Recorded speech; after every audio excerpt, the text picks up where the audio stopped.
Oh, Stephanie. I'm actually studying the word to be in my current reading lesson, and for some reason it wasn't clicking that was in that phrase that I've been saying for a few weeks now. It's amazing when you learn something, whether you learn it speaking first audibly, when you hear it and then say it in speaking, versus when I learn it with writing first. I do apologize for this shaking, and I want to thank new viewer on like 2 videos ago, who very bluntly suggested, cut it out with the shakiness, get a gimbal. I didn't know what a gimbal was. I have been struggling with selfie sticks and tripods and all kinds of things for a while, especially in the walkabout videos when it's just me and my hand walking down the street. Well, clearly the rest of me too, but so thank you very much. I have identified a gimbal that I am drooling over and that is well within my budget, and I'm going to buy it sometime next month when I'm in Europe. Excuse me, I could buy it here in China, but electronics and things associated with it tend to be more expensive in some ways, unless you get a really inexpensive brand, and I'd rather just finally get something that works really, really well and is very reliable and just not have to deal with the import taxes on that. So, less shaky stuff is coming soon next month when I'm in Spain, hopefully doing a walkabout video in the Chinatown of Madrid. Oh yes, I'm really looking forward to that. I hope that happens, but we'll see. We shall see. It is vacation after all. Right, the point of this video, I want to keep going with the language learning history stuff. My language learning history. And we're finally to the point of talking about good stuff. Where did I leave off? I did Italian, right? And I took a semester or 2 of Spanish in college, and I don't remember a thing about that. So there's no point in doing a video on that. I don't remember a thing about it, which means that it wasn't a bad experience, but it also wasn't an inspiring experience.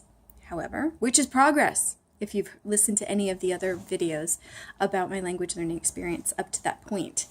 However, when I came back from living in Taiwan for a year, I decided that I wanted to, quote-unquote, move to a place that was as culturally rich, physically colorful, and linguistically different as I could find.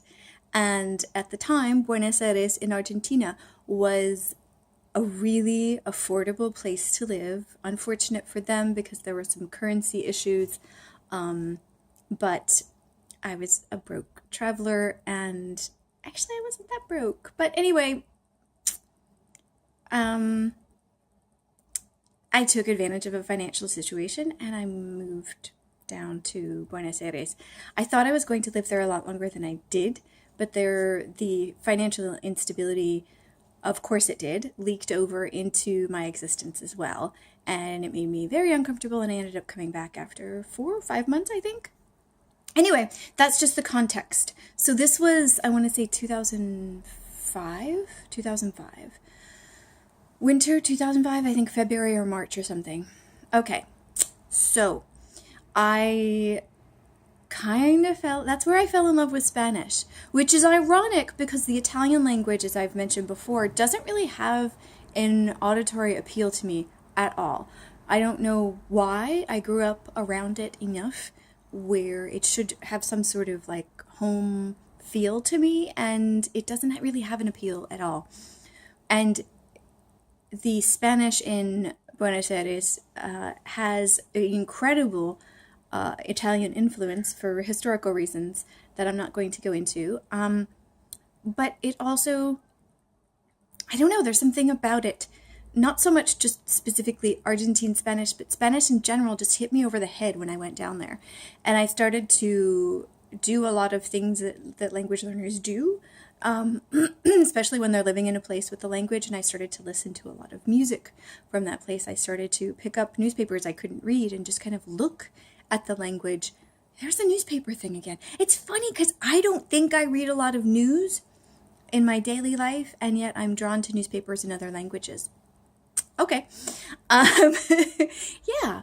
So I found myself like leaning in when people were when locals were talking around me and like picking out words and things like that. So I thought pretty early on I was down there to actually work on a book that never got finished, that has now turned into part of a podcast, funny enough. Yeah, actually, holy cow.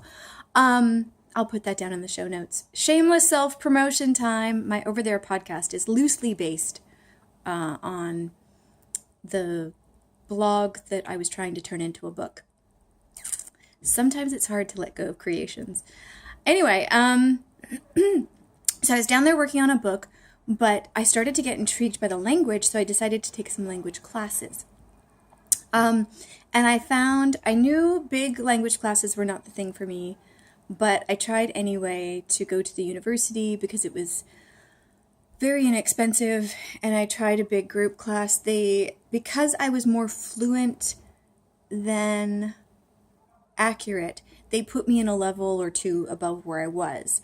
But I couldn't understand anything, I couldn't produce a lot, and the people in the class around me were just dancing around me like crazy, and I couldn't really keep up with what was going on. So after the first few days, I went back and I said, that's the wrong level, and they just refused to move me down to a lower level. And it was so cheap that I said, okay, clearly trying to go back to a method that didn't work before, that's still not working, where I'm kind of just not fitting in levels. It's just, it feels like it was a reminder, that's the word, of what I shouldn't be doing. So I found a language school. I had taught in language schools, but I had never actually gone as a student to a private language school. So I found one in a part of town that I thought was pretty interesting. So I could I could go to the class and I could also kind of explore that neighborhood. And I'll put the link down below because I did really like that school. And I really liked our teacher, and I really appreciated the experience. What ended up happening is I was doing one of those intensive classes that was 20 hours a week, 5 hours a day, 4 days a week. Sorry, so it was 5 hours, 5 hours, 5 hours, 5 hours. And I'd never done anything like that in my life. All of my language classes had been, what is it, university, like 50 minutes or 90-minute classes once or twice a week or 3 times a week. So that was my language experience. But I thought, okay, words tend to inspire me. So I figured if I was doing this language class and working on the book at night, then it would kind of feed off of itself. Like when I read a lot, I tend to write a lot. When I hear a lot of really interesting podcasts, I tend to either speak or write a lot. So words kind of perpetuate, like get my thinking movement down, my writing movement down. So it kind of, what is in motion stays in motion kind of thing. Yay! Time to bring in my physics classes.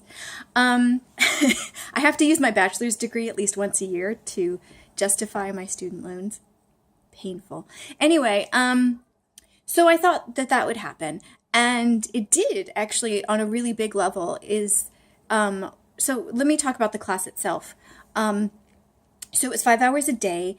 It was in one classroom. We took a fair number of breaks, which was very necessary. And there were only 2 of us in my class. We were in the beginning class, which thank goodness, because I talked to the guys in the next level up, and they were, again, like the people at the university, way, way ahead of me. So I was really glad to be put in that first class.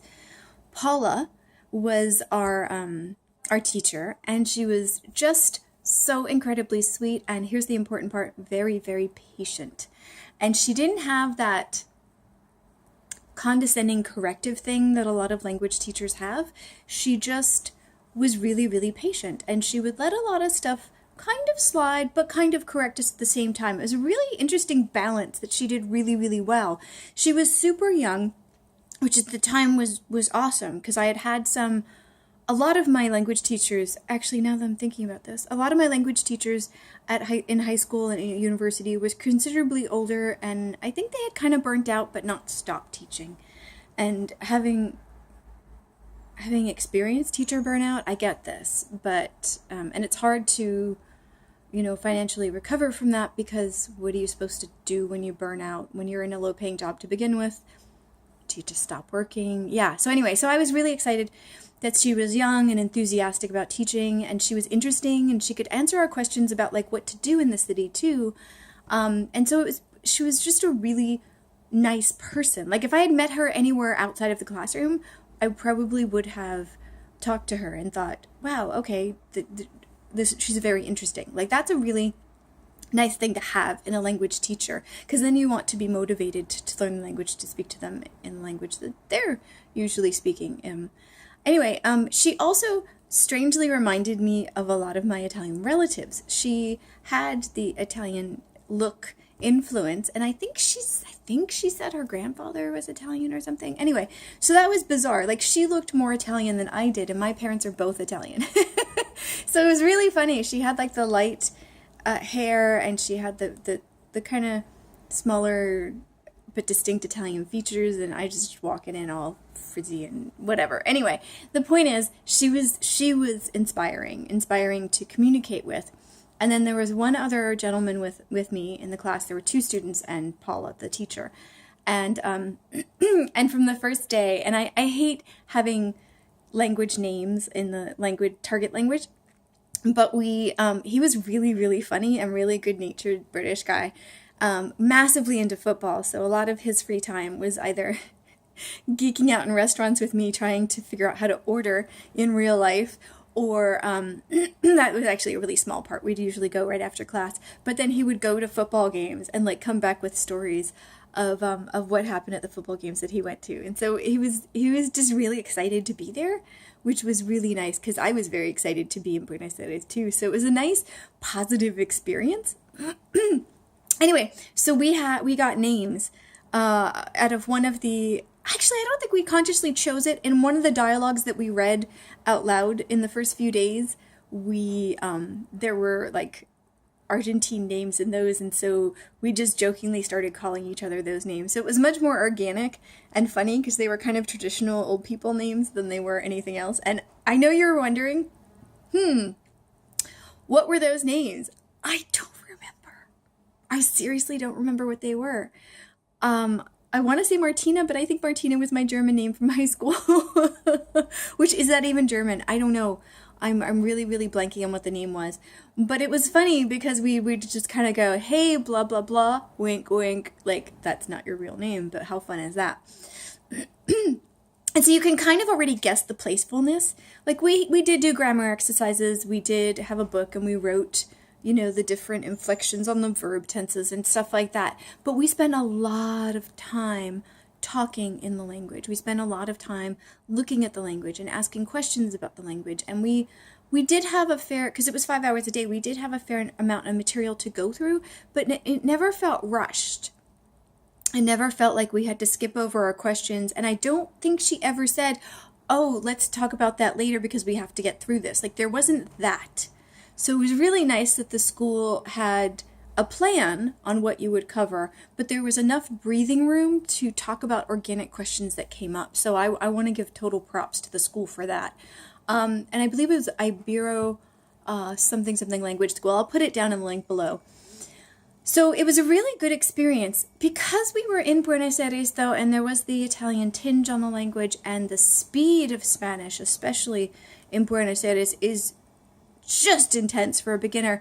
I couldn't actually use a lot of the language in the beginner class in the real world. But it was the beginning of falling in love with the language, and it was the beginning of hearing certain words, and I think it was probably the beginning of, as a language learner, understanding frequency, word frequency, because there were certain words that stuck out to me even then, like quiero, like I want, everywhere. Used it everywhere, heard it everywhere, not just in the love songs on MTV, but in the wild. I would hear, it was one of the words that stuck out so much. It's like in China 6 years ago, or even in Taiwan, 14 years ago, I remember hearing the word mayo, like don't have, and what was the other one? There were a couple of them that stuck out to me that I can't think of right now. Anyway, so that one is but in Spanish, I remember hearing quiero and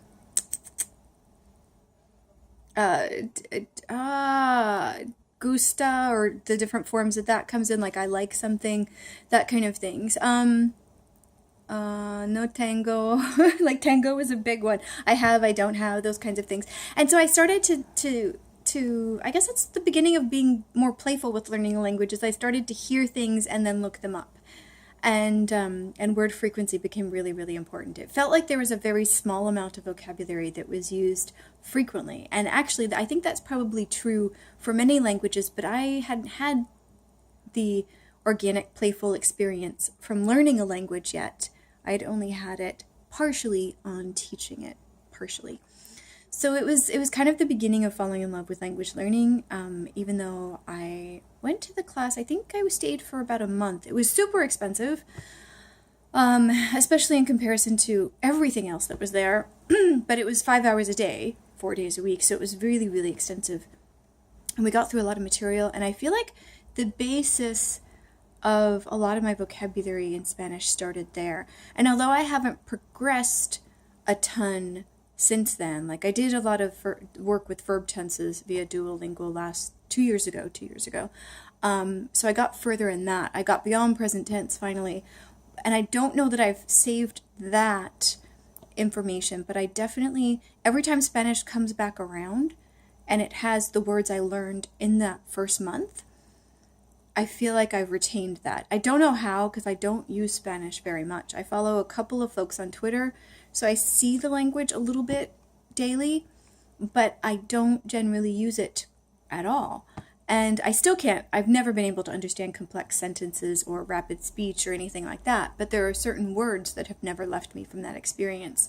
I think because I had heard and seen some of the language so much while I was there, and because we had that breathing room in the classroom where when we saw something that we might have paid attention to in the real world and we asked Paula, we could then like kind of geek out about that word or phrase or what have you, and stuff like that. So it was the beginning of liking learning languages, no matter how frustrating or difficult it has been for me my entire life.